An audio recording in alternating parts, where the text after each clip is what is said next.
ಸರಿ madam.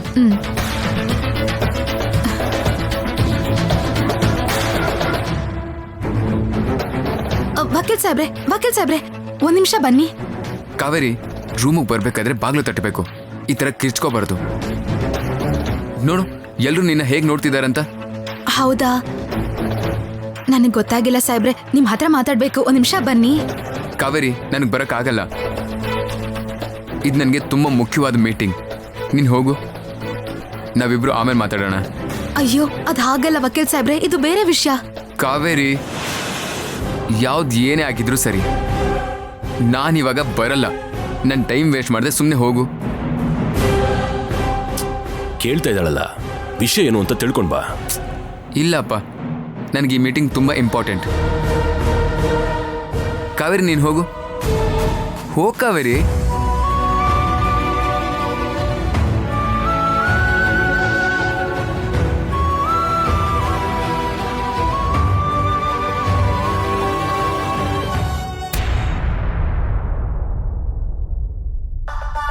Excuse me, sir. ಬನ್ನಿ ಕೂತ್ಕೊಳ್ಳಿ. Please come in. Please take your seat. Thank you, sir.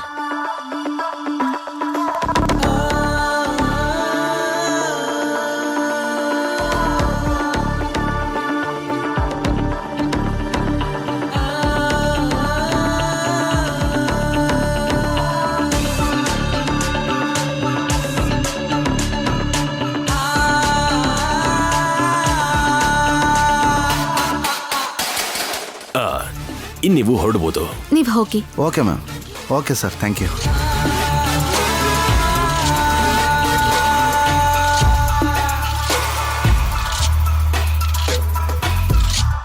ನಮಸ್ತೆ. ನಿಮ್ ಹೆಸರು?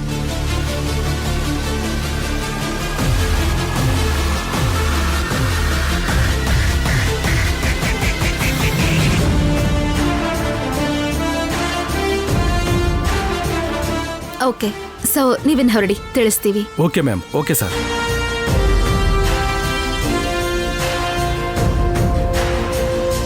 ಸಾರಿ, ನಿಮ್ ಫೈಲ್ ರಿಜೆಕ್ಟ್ ಆಗಿದೆ.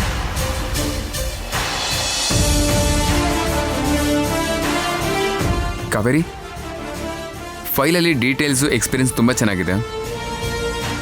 ಅವನು ಆನ್ಸರ್ ಮಾಡಿದ ರೀತಿ ಕೂಡ ಚೆನ್ನಾಗಿತ್ತಲ್ವಾ? ಆದರೂ ಯಾಕೆ ರಿಜೆಕ್ಟ್ ಮಾಡಿದೆ ಅವನ್ನ? ಫೈಲಲ್ಲಿರೋ ವಿಷಯ, ಅವ್ರು ಕೊಟ್ಟಿದ್ದ ಉತ್ತರ 2 ಸುಳ್ಳು. ಅಂದ್ರೆ ನಿಂಗೆ ಮೊದಲೇ ಗೊತ್ತಿತ್ತ ಅವನು? ನನ್ಗಲ್ಲ, ನನ್ PA ಗೊತ್ತಿತ್ತು.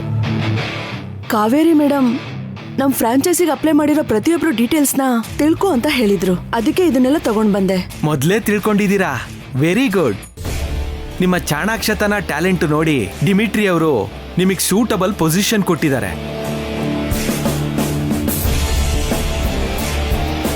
ಹೇ ಕಮಾನ್ ಗುಪ್ಪಿ, ಕೂತ್ಕೋ.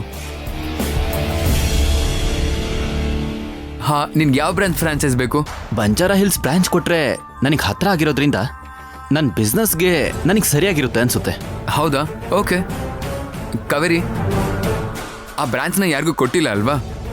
ಗೋಪಿ ಫೈಲ್ನ ಚೆಕ್ ಮಾಡಿ ಒಂದ್ಸಲ ನೋಡು.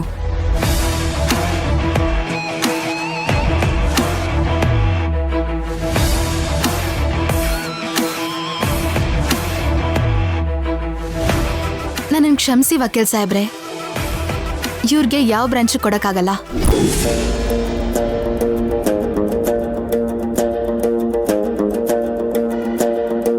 ಯಾಕೆ ಹಾಗೆ ಹೇಳ್ತಾ ಇದ್ಯಾ? ನಾನು ಹೊರಗಡೆ ಏನು ಹೇಳಿದ್ದೆ, ಇವಾಗ ನೀನೇನು ಹೇಳ್ತಾ ಇದ್ಯಾ?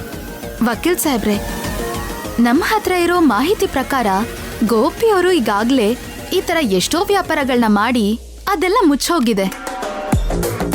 ಅವ್ರ ಹೆಸರಲ್ಲಿ ತುಂಬಾ ಸಾಲ ಕೂಡ ಇದೆ. ಆ ಸಾಲ ನಂದಲ್ಲ ಸರ್, ನಮ್ಮ ಅಪ್ಪಂದು. ಇವಾಗ ನನ್ನ ತಲೆಗೆ ಬಂದಿದೆ ಅಷ್ಟೇ. ಅದನ್ನ ತೀರಿಸ್ಬೇಕಾಗಿರೋ ಕರ್ತವ್ಯ ನಿಮ್ಮೇಲೆ ಅಲ್ವಾ ಇರೋದು? ಸಾಲ ತೀರಿಸೋದಕ್ಕೆ ವ್ಯಾಪಾರ ಬೇಕಲ್ವಾ ಮೇಡಮ್? ಅದಕ್ಕೆ ನನಗೆ ಈ ಬಿಸ್ನೆಸ್ ಬೇಕು. ಪೃಥ್ವಿ, ಒಂದ್ಸಲ ನೀನೇ ಹೇಳೋ. ಕಾವೇರಿ, ಚೆಕ್ ಮಾಡಿ ಸಾಕು. ನನ್ನ ಮೇಲೆ ನಂಬಿಕೆ ಇಟ್ಟು ಅವನಿಗೆ ಆ ಬ್ರಾಂಚ್ನ ಕೊಡು. ಇಲ್ಲ ವಕೀಲ್ ಸಾಹೇಬ್ರೆ, ವ್ಯಾಪಾರದಲ್ಲಿ ಅಭಿಮಾನ, ಗೆಳೆತನ ಯಾವುದೂ ಇಲ್ಲದೆ ಇದ್ರೆ ತುಂಬಾ ಒಳ್ಳೇದು. ಹೊಸದಾಗಿ ಬಿಸ್ನೆಸ್ ಶುರು ಮಾಡ್ತಾ ಇದೀವಿ. ನಾವ್ ಎಷ್ಟು ಹುಷಾರಾಗಿರ್ತೀವೋ ಮಾರ್ಕೆಟ್ ಅಲ್ಲಿ ಅಷ್ಟು ಒಳ್ಳೆ ಹೆಸರು ಬರುತ್ತೆ. ನಮ್ ಫ್ರಾಂಚೈಸ್ ತಗೊಂಡು ಅದನ್ ಸರಿಯಾಗಿ ನಡೆಸದೇ ಇದ್ರೆ ಆ ಪ್ರಭಾವ ನಮ್ ಕರ್ನಾಟಕದಲ್ಲಿರೋ ಬೇರೆ ಬ್ರಾಂಚ್ಗಳ ಮೇಲೂ ಬೀಳತ್ತೆ. ಅಂದ್ರೆ ನನಗ್ ಬಿಸ್ನೆಸ್ ಮಾಡಕ್ ಬರಲ್ಲ ಅಂತಿದ್ದೀರಾ ಅಥವಾ ನಿಮ್ ಕಂಪನಿಗೆ ನಾನು ಬರ್ಡನ್ ಹಾಕಿ ಕಾಣಿಸ್ತಾ ಇದ್ದೀನಾ? ಏನೋ ಇದೆಲ್ಲ ಪೃಥ್ವಿ, ಈ ವಿಷಯನ ಅವಾಗ್ಲೇ ಹೇಳಿದ್ರೆ ಆಗ್ಲೇ ಹೋಗ್ಬಿಡ್ತಿದ್ನಲ್ಲೋ. ಏನೋ ಪೃಥ್ವಿ, ನೀನಿದ್ದು ಏನು ಮಾಡಕ್ಕಾಗ್ತಿಲ್ವಾ? ಹೇ ಹೇ ಗೋಪಿ ಗೋಪಿ ಹೇ ಗೋಪಿ,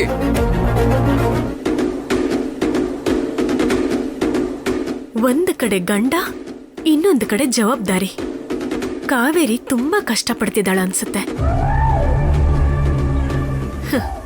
ಅದಕ್ಕೆ ಮುಖದಲ್ಲಿ ನಗು ಬಿಟ್ಟು ಟೆನ್ಷನ್ನೇ ಕಾಣ್ತಾ ಇದೆ. ಗುಡ್ ಮೇಡಮ್, ನೀವು ಗ್ರೇಟ್ ಕಾವೇರಿ ಅವರೇ. Hats off. ನಿಮ್ಮ ವೇ ಆಫ್ ಟಾಕಿಂಗ್, ನಿಮ್ಮ ಇಂಟೆಲಿಜೆನ್ಸ್ ಅದ್ಭುತ.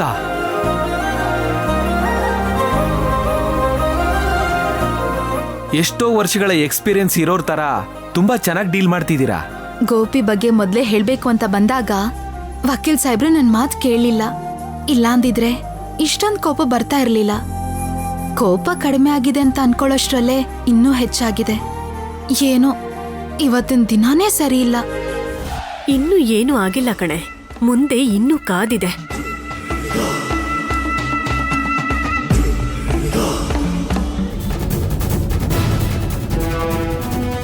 ಹೇ ಗೋಪಿ, ನಿಂತ್ಕೊಳ್ಳೋ. ಸಾರಿ ಕಣೋ, ನಮ್ಮ ಜೊತೆಗೆ ರಷ್ಯಾದವ್ರು ಕೂಡ ಇನ್ವೆಸ್ಟ್ ಮಾಡಿದಾರಲ್ವಾ, ಅದಕ್ಕೆ ಕಾವೇರಿ ಓವರ್ ಕೇರ್ ಮಾಡ್ತಾ ಇದ್ದಾಳೆ. ಒಂದ್ಸಲ ಅವಳ ಜೊತೆ ನಾನು ಮಾತಾಡ್ತೀನಿ. ಬೇಡ ಕಣೋ, ನನ್ನ ಅಪ್ಲಿಕೇಶನ್ನ ರಿಜೆಕ್ಟ್ ಮಾಡಿದ್ಮೇಲೂ ನೀನು ಏನು ಮಾತಾಡಿದ್ರು ವೇಸ್ಟ್. ನನಗೆ ಪ್ರಾಜೆಕ್ಟ್ ಸಿಕ್ಕಿಲ್ಲ ಅನ್ನೋ ಬೇಜಾರ್ಕಿಂತ ನೀನು ನಿನ್ನ ವೈಫ್ ಕಂಟ್ರೋಲಲ್ಲಿ ಇದೆಯಾ ನೋಡು, ಅದೇ ಕಣೋ ಬೇಜಾರು. ಅಷ್ಟಕ್ಕೂ ಕಂಟ್ರೋಲ್ ಏನಲ್ಲ ಕಣೋ. ಏನಕ್ಕಲ್ವಾ ಪೃಥ್ವಿ, ಗಂಡಾಗಿ ನಿನಗೆ ಗೊತ್ತಾಗದೆ ಹೋದ್ರು ನೋಡೋರಿಗೆ ಅದು ಕ್ಲಿಯರಾಗಿ ಕಾಣಿಸ್ತಿದೆ. ಅಮ್ಮವ್ರ ಗಂಡನ ಥರ ಅಲ್ಲಿ ನೀನು ಕೂತಿರೋದು ಒಬ್ಬ ಫ್ರೆಂಡ್ ಆಗಿ ನನಗೆ ಇಷ್ಟ ಆಗ್ತಿಲ್ಲ ಕಣೋ.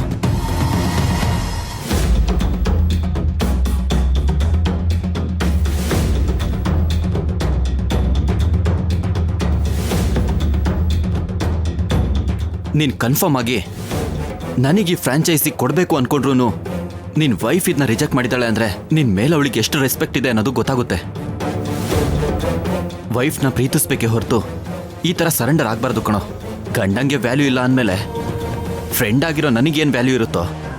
ನನ್ನ ಕತೆ ಎಲ್ಲ ಬಿಡು, ನೀನಾದರೂ ಸ್ವಲ್ಪ ಹುಷಾರಾಗಿರೋ. ಇಲ್ಲ ಅಂದರೆ ನೀನು ಇಲ್ಲೇ ವಾಚ್ಮನ್ ಪೋಸ್ಟಿಗೆ ಸೆಟ್ಲ್ ಆಗಿಬಿಡ್ತೀಯ ಅನ್ಸುತ್ತೆ.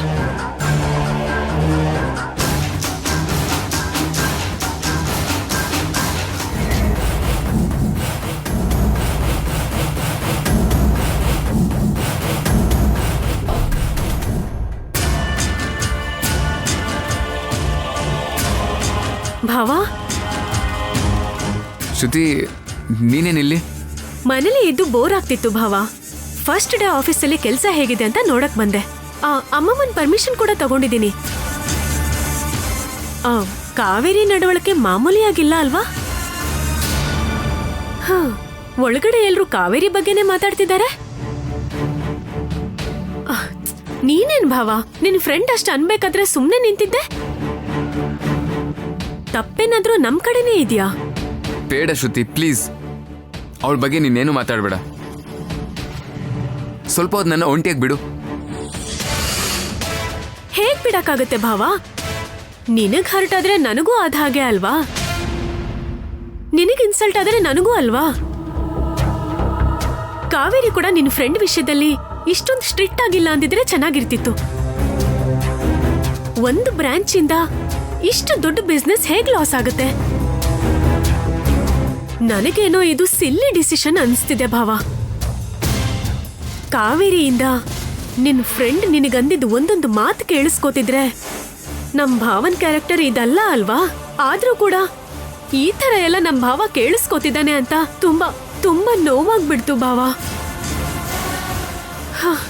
ನನಗೆ ಹೀಗಾಗ್ತಿದೆ ಅಂದ್ರೆ ಕಾವೇರಿ ಸ್ವಲ್ಪನಾದ್ರೂ ಯೋಚನೆ ಮಾಡ್ಬೇಕಲ್ವಾ?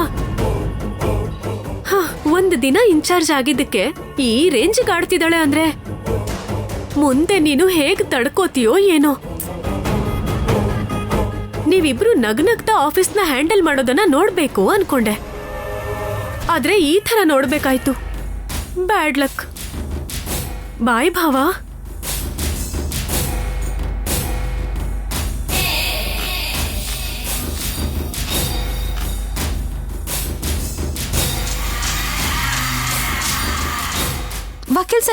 ವಕೀಲ್ ಸಾಹೇಬ್ರೆ ಮಾವ ನಿಮ್ಮನ್ ಕರೀತಿದ್ದಾರೆ. ಯಾಕೆ? ನೀನ್ ಮಾಡಿದ ಅವಮಾನಗಳು ಸಾಕಾಗಲ್ಲ ಅಂತ ಅವರು ಕೂಡ ಅವಮಾನ ಮಾಡ್ಬೇಕಂತ? ಅಷ್ಟಕ್ಕೂ ತಪ್ಪೆಲ್ಲ ನಂದೆ. ನೀನ್ ನನ್ನ ಬಿಟ್ಟು ಬಂದಾಗ್ಲೇ ನಾನು ಆಫೀಸಿಗೆ ಬರದೆ ಕೋರ್ಟ್ಗೆ ಹೋಗ್ಬೇಕಾಗಿತ್ತು. ಸುಮ್ಮನೆ ಬಂದ ಹಾಗಾಯ್ತು ಇಲ್ಲಿಗೆ. ವಕೀಲ್ ಸಾಹೇಬ್ರೆ, ನನ್ಗೆ ಗೋಪಿಯವ್ರ ಮೇಲೆ ಯಾವ ಕೋಪನೂ ಇಲ್ಲ. ಆದ್ರೆ ಅದೇನು ಅಂದ್ರೆ ನಮ್ ವ್ಯಾಪಾರದ ಬಗ್ಗೆ ಯೋಚನೆ ಮಾಡಿದ್ರೆ. ಸಾಕಾವೇರಿ, ಇನ್ನೇನು ಮಾತಾಡ್ಬೇಡ. ನಿನ್ ಹಾಗೆ ದೊಡ್ಡದಾಗಿ ಯೋಚನೆ ಮಾಡೋದಾಗ್ಲಿ, ನಿನ್ ತರ ಬಿಸ್ನೆಸ್ ಡೀಲ್ ಮಾಡೋದಾಗ್ಲಿ ನನಗೆ ಬರಲ್ಲ. ನನಗೆ ವ್ಯಾಪಾರ ಲಾಭಕ್ಕಿಂತ ಅಭಿಮಾನ ಬಂಧಗಳೇ ಮುಖ್ಯ. ಯಾಕ್ರಿ ಹಾಗೆ ಮಾತಾಡ್ತಿದ್ದೀರಾ? ನಾನು ಹಾಗೆ ಕಾವೇರಿ, ನಾನು ಮಾತಾಡೋದೇ ಹೀಗೆ. ನಿನ್ಗಿಷ್ಟ ಇಲ್ಲ ಅಂದ್ರೆ ನೀನ್ ಒಳಗೆ ಹೋಗ್ಬೋದು. ವಕೀಲ್ ಸಾಹೇಬ್ರೆ, ನಿಧಾನವಾಗಿ ಮಾತಾಡಿ, ಎಲ್ರೂ ಕೇಳಿಸ್ಕೋತಾರೆ. ಅಷ್ಟಕ್ಕೂ ನೀನೇ ಕೇಳಿಸ್ಕೊಳ್ಳಲ್ಲ ಅಂದ್ಮೇಲೆ ಯಾರು ಕೇಳಿಸ್ಕೊಂಡು ನನ್ಗೇನು? ವಕೀಲ್ ಸಾಹೇಬ್ರೆ, ವಕೀಲ್ ಸಾಹೇಬ್ರೆ, ವಕೀಲ್ ಸಾಹೇಬ್ರೆ, ವಕೀಲ್ ಸಾಹೇಬ್ರೆ, ವಕೀಲ್ ಸಾಹೇಬ್ರೆ ನಿಂತ್ಕೊಳ್ಳಿ ಸಾಹೇಬ್ರೆ. ಮಾವ ಕರೀತಿದ್ದಾರೆ, ಒಳಗ್ ಬನ್ನಿ. ಕಾವೇರಿ, ನನಗಿಲ್ಲಿರೋಕೆ ಇಷ್ಟ ಆಗ್ತಾ ಇಲ್ಲ, ಬಿಡು. ವಕೀಲ್ ಸಾಹೇಬ್ರೆ, ಹೀಗ್ ಹೋದ್ರೆ ವರ್ಮ ಅವ್ರು ಏನಾದ್ರು ಅನ್ಕೋತಾರೆ, ಮಾವನು ಕೋಪ ಮಾಡ್ಕೋತಾರೆ. ದಯವಿಟ್ಟು ಬನ್ನಿ ಸಾಹೇಬ್ರೆ. ನನ್ ಬಗ್ಗೆ ನಿನಗೆ ಚಿಂತೆ ಇಲ್ಲ ಅಂದ್ಮೇಲೆ ನನ್ ಬಗ್ಗೆ ಯಾರು ಏನೇ ಅನ್ಕೊಂಡ್ರು ಐ ಡೋಂಟ್ ಕೇರ್. ಹಾಗ್ ಮಾತಾಡ್ಬೇಡಿ ಸಾಹೇಬ್ರೆ, ಪ್ಲೀಸ್ ಬನ್ನಿ ಸಾಹೇಬ್ರೆ. ಕಾವೇರಿ, ಮರ್ಯಾದೆಗೆ ಹೇಳ್ತಾ ಇದ್ದೀನಿ, ಕೈ ಬಿಡು. ನೀವೆಲ್ಲಿಗೂ ಹೋಗ್ಬೇಡಿ ಸಾಹೇಬ್ರೆ. ಯಾರಾದ್ರೂ ನೋಡಿದ್ರೆ ಏನ್ ಅನ್ಕೋತಾರೆ ಹೇಳಿ? ನನ್ ಜೊತೆ ಬನ್ನಿ ಸಾಹೇಬ್ರೆ, ದಯವಿಟ್ಟು. ಕಾವೇರಿ, ಕೈ ಬಿಡು. ನಾನ್ ಬಿಡಲ್ಲ. ನನ್ ಜೊತೆ ಬನ್ನಿ ಸಾಹೇಬ್ರೆ, ಪ್ಲೀಸ್ ಸಾಹೇಬ್ರೆ, ಬನ್ನಿ, ಒಳಗ್ ಹೋಗೋಣ ಬನ್ನಿ. ಕಾವೇರಿ, ಒಂದ್ಸಲ ಹೇಳಿದ್ರೆ ಅರ್ಥ ಆಗಲ್ವಾ?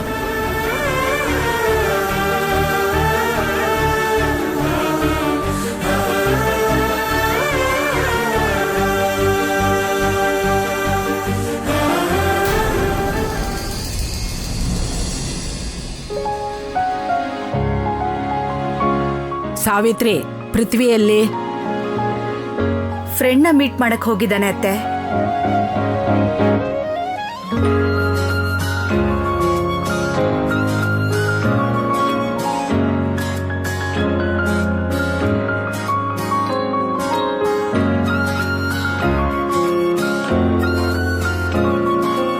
ಏಯ್,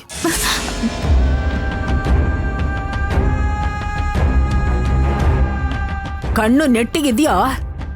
ಊಟ ತಟ್ಟೆ ಮೇಲೆ ಬಡಿಸ್ತೀಯಾ, ಕೈ ಮೇಲೆ ಬಡಿಸ್ತೀಯಾ? ಕ್ಷಮಿಸಿ ಅಮ್ಮಮ್ಮ. ಮಾಡೋದೆಲ್ಲ ಮಾಡ್ಬಿಟ್ಟು ಈಗ ನಿನ್ ಕ್ಷಮೆ ಯಾರಿಗೆ ಬೇಕು?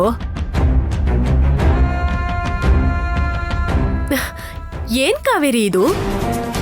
ನಿನಗ್ ಬಡಿಸೋದಕ್ಕೆ ಇಷ್ಟ ಇಲ್ಲ ಅಂದ್ರೆ ಹೇಳ್ಬೇಕಲ್ವಾ? ಅತ್ತೆಗ್ ನಾನಾದ್ರೂ ಹೆಲ್ಪ್ ಮಾಡ್ತಿದ್ದೆ. ಸಾವಿತ್ರಿ, ನೀನ್ ಒಬ್ಳೆ ಬಡ್ಸಕ್ಕಾಗಲ್ವಾ? ನಿನ್ ಮುಖಕ್ಕೆ ಅಸಿಸ್ಟೆಂಟ್ ಬೇರೆ ಬೇಕಾ? ಅಮ್ಮಮ್ಮ, ವಕೀಲ್ ಸಾಹೇಬ್ರೇನೋ ಬಂದಿಲ್ಲ ಅಂತ ಬಾಗ್ಲ ಕಡೆ ನೋಡ್ತಿದ್ದೆ, ಆಗ ಹೀಗಾಗೋಯ್ತು. ನೀನ್ ನೋಡ್ಲಿಲ್ಲ ಅಂದ್ರೆ ಅವನ್ ಬರಲ್ವಾ? ಇಲ್ಲ, ಅಲ್ಲಿವರೆಗೂ ಬಂದಿರೋ ಅವನು ನೀನು ನೋಡ್ದೆ ಹಾಗೆ ಹೋಗ್ಬಿಡ್ತಾನ? ಒಂದ್ ಕೆಲ್ಸ ಮಾಡಿದ್ರೆ ಶ್ರದ್ಧೆಯಿಂದ ಮಾಡು, ಬುದ್ಧಿ ಇಲ್ದಿರೋರ್ ತರ ಅಲ್ಲ.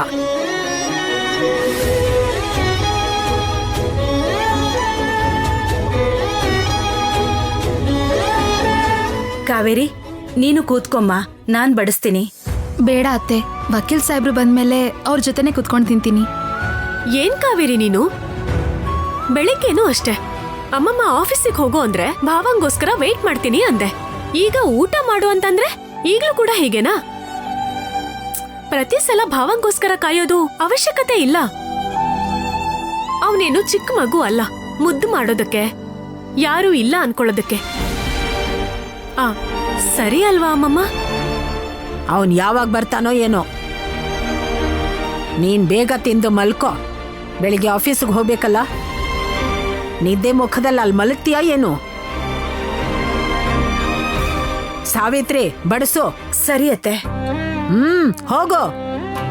ಬಾ ಕಾವೇರಿ.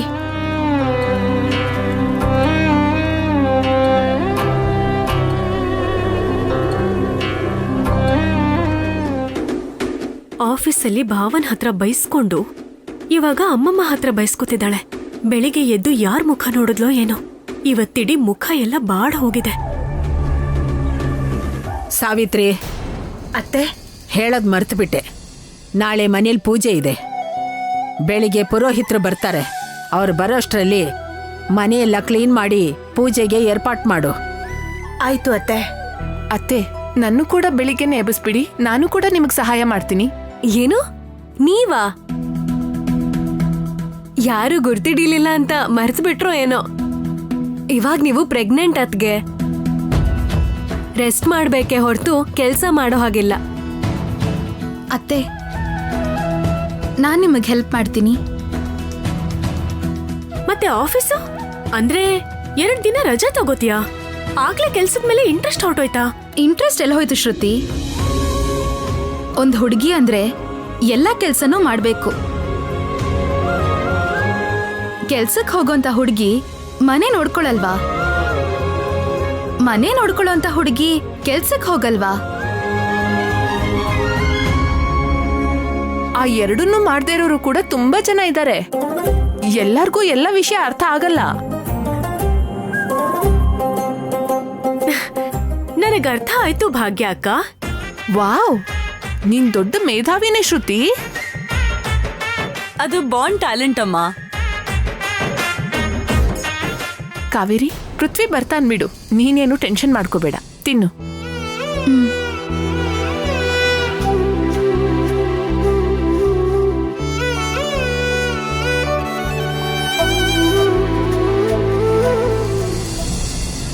ಸಾರಿ ಕಣೋ, ಫ್ರಾಂಚೈಸಿ ಸಿಕ್ಕಿಲ್ಲ ಅನ್ನೋ ಕೋಪದಲ್ಲಿ ನಿನ್ನ ಜೊತೆ ಸ್ವಲ್ಪ ಸೀರಿಯಸ್ ಆಗಿ ಮಾತಾಡ್ಬಿಟ್ಟೆ.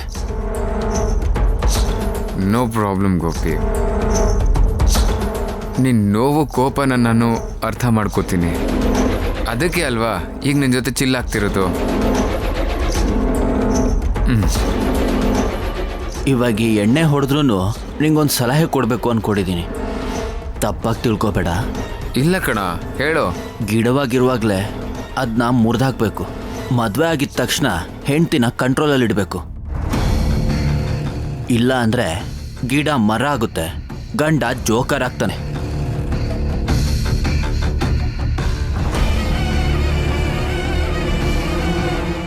ನಿನ್ನ ಹೆಂಡ್ತಿ ಕೆಟ್ಟವಳು ಅಂತ ಹೇಳ್ತಿಲ್ಲ, ನಮ್ಮಂಥ ಫ್ರೆಂಡ್ಸ್ ಮುಂದೆ ಕೆಟ್ಟವಳು ಆಗಬಾರ್ದು ಅಂತ ಸಲಹೆ ಕೊಡ್ತಿದ್ದೀನಿ. ಕಾಲೇಜಲ್ಲಿ ನಿನ್ನ ಡಾಮಿನೇಷನ್ ಹೇಗಿತ್ತೋ ಹಾಗೆ ನಿಮ್ಮ ಮನೆಯವ್ರ ಹತ್ರನೂ ಇದ್ರೆ ಅದು ನೋಡಿ ನಮಗೂ ಕೂಡ ಗೌರವ ಕೊಡಬೇಕು ಅಂತ ಅನ್ಸುತ್ತೆ ಕಣೋ. ಇಲ್ಲ ಅಂದರೆ ಅಮ್ಮವ್ರ ಗಂಡ ಅಂಥೇಳಿ ಎಲ್ಲರೂ ತಮಾಷೆ ಮಾಡ್ತಾರೆ ಕಣೋ. ನನ್ನ ಮೇಲಿರೋ ನಂಬಿಕೆಯಿಂದ ಅವನಿಗೆ ಆ ಬ್ರಾಂಚ್ ಕೊಡು. ಇಲ್ಲ ವಕೀಲ್ ಸಾಹೇಬ್ರೆ,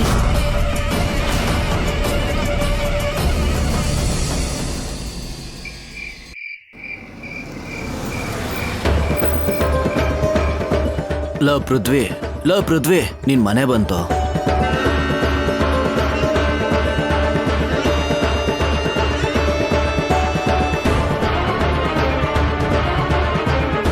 ಪೃಥ್ವಿ, ನಾನು ಹೇಳಿದ ನೆನಪಿದೆ ತಾನೆ? ಮದುವೆ ಆದ್ರೂ ಗಂಡ ಗಂಡ್ಸಾಗಿರ್ಬೇಕು, ಹೆಂಡ್ತಿನ ಕಂಟ್ರೋಲಲ್ಲಿಡಬೇಕು.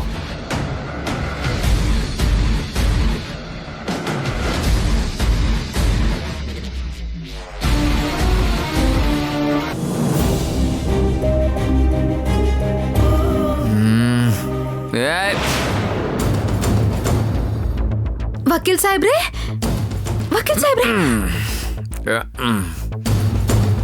ನೀವು ಮತ್ತೆ ಕುಡಿದ್ರಾ? ಹೌದು, ಕುಡ್ದಿದ್ದೀನಿ. ಏನಿವಾಗ ಕುಡಿಯೋಕ್ಕೆ ನಿನ್ನ ಪರ್ಮಿಷನ್ ತಗೊಳಿಲ್ಲ ಅಂತ ನೋವಾಗ್ತಾ ಇದೆಯಾ? ಅಯ್ಯೋ, ಅದು ಹಾಗಲ್ಲ. ಮೊನ್ನೆ ಕುಡ್ಕೊಂಡು ಬಂದಾಗ್ಲೇ ದೊಡ್ಡ ಗಲಾಟೆ ಆಯ್ತಲ್ವಾ? ಇನ್ ಯಾವತ್ತೂ ಕುಡಿಯಲ್ಲ ಅಂತ ಮಾತು ಕೊಟ್ಟಿದ್ರಿ. ಕೊಟ್ಟ ಮಾತನ್ನ ತಪ್ಪೋದು ಗಂಡ್ಮಕ್ಳು ಜನ್ಮ ಸಿದ್ಧ ಹಕ್ಕು.